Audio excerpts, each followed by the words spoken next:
Міне, көрдіңіздер ма, сахнаға шыға салып бірден сұрақ қойып отыр. Қалдарыңыз қалай деп. Жалпы негізі өмірдің өзі сұрақтан тұрады. Дұрыс па? Бірақ негізді бұлай байқап қарасаңыздар, сұраққа қарағанда өмірде жауап аз. Дұрыс па? Жауап аздау болады, сұрақ көптеу болады. Өйткені не болды, не үшін, қалай, неге үйтті деп сұрақ қойса, сұрақ болып кете береді да. Бірақ енді адам болған соң бір-бірімізден сұрап жатамыз ғой. Бірақ негізі кейде бір адамның миына сыймайтын сұрақтар болып отырады да. Мысалы үшін үйге звондайды да, үйдесіңдер ма дейді. Не деп жауап беруге болады? Өзі үйге звондап тұр. Үйдесіңдер ма дейді. Жоқ, түсінесің бе, біз домашний телефонға 20 километр провод жалғап алғам. Соқа көшеде жүрмін мен. Базар аралап, кейінірек хабарласшы.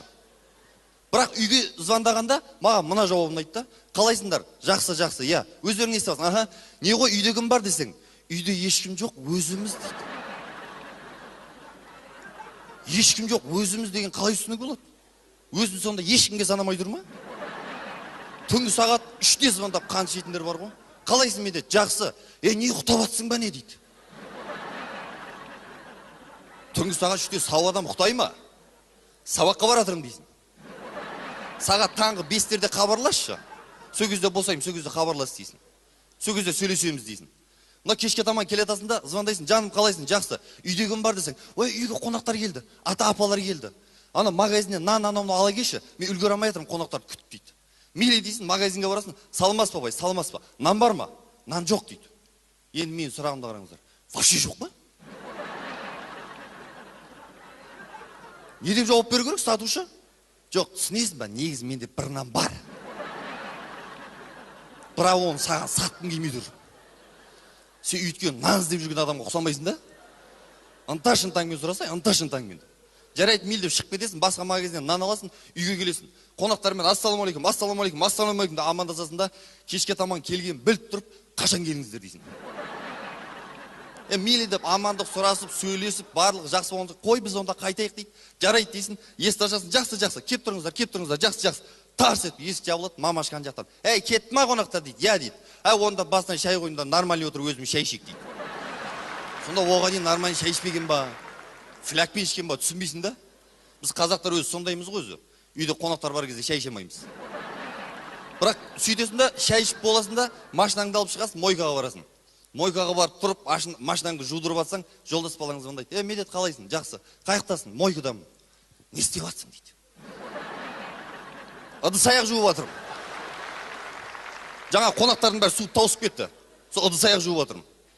Мойкадан шығасың, шаштаразға барасың. Шаштаразға барып кіре берген кезде шаш қысқартып отқан апай.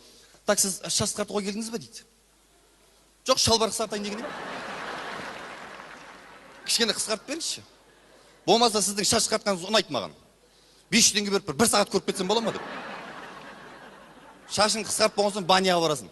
Баняға барып моншаға шомылып болып, басына сүлгін орап алып, шығып келесің, алдынан тағы бір баняға түсетін адам. Баня қалай дейді. Жақсы жағдай, саған сәлем айтып жатыр. Неге кемей кеттің деп жатыр. Содан шығасың, сөйтесің да мұз болып қызыңа барасың. Қызыңмен паркте жүресің қыдырып. Алдынан жолдас балаларың шығады. Ассалаумалейкум. Уалейкум салам. Қызыңа қарап тұрады да. Қызың ба дейді. Әжем. 62-де жасы. Жақсы сақталған просто. Сол қыдыртып жүрмін. Қызыңа қарап тұрады да, қой жей, қызың ғой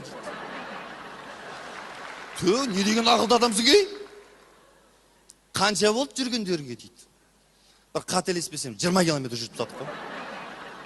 Үйден шыққаннан 20 километр жүріп тастадық есептесек. Кешке футболға өт, футбол ойнаймыз дейді. Жарайды дейсің, үйге барасың, футбольный форма киесің, кета, бутсы, гедри, футболку киіп алып үйден шығып барсаң, мамашка, қайға? Футболға ма дейді. ЗАГСке. Қазір сөйтіп киініп бару керек екен, арғай тойға кетемін. Осындай сұрақтар болып жатады да, кейде 5 жасар бала жылап жатса, неге жылап жатсың дейді. 40-тағы 50-дегі кісілер келіп. Өзінің проблемасы бар шығар. Мультигін доказда көре алмай қалған шығар. Қарын тоқ емес шығар. Мына енді біз гастрольде көп жүреміз. Сол кезде мысалы үшін мен 1 жасар балам бар да, келіншегіме звондап, жаным қалайсың? Жақсы. Қалайсыңдар үйлерге? Жақсы. Балдар қалай? Жақсы. 1 жастағы баламен сөйлесесің ба дейді. Бер енді үлкен кісі ғой дейсің да. Телефонды аласың, кез келген еркек көрсетеді. Телефонды алады да, алло, ой, папашамның шаны, папашамның даны, папасының саны, қаны. Ар жақта ана бала жатыр бүйтіп.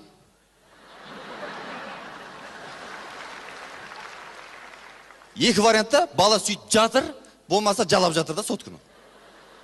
Мына жақта папасының саны, папасының даны деп жүресің.